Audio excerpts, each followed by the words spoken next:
জাতির কাছে ক্ষমা চায়নি আওয়ামী লীগের কোনো সদস্য যারা গণহত্যা ঘটিয়েছে এবং এর সঙ্গে জড়িত ছিল।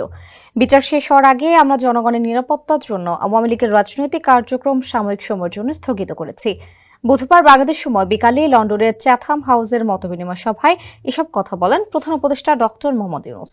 তিনি জানান, জুলাই হত্যাকাণ্ডের বিচার শেষে আওয়ামী লীগের নিষিদ্ধ হওয়া না হওয়ার বিষয়ে চূড়ান্ত সিদ্ধান্ত নেওয়া হবে।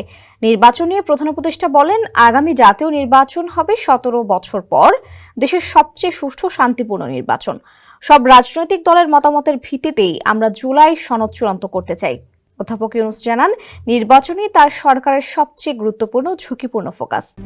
RICL TMX, যুগের পর যুগ স্থাপনা থাকে মজবুত।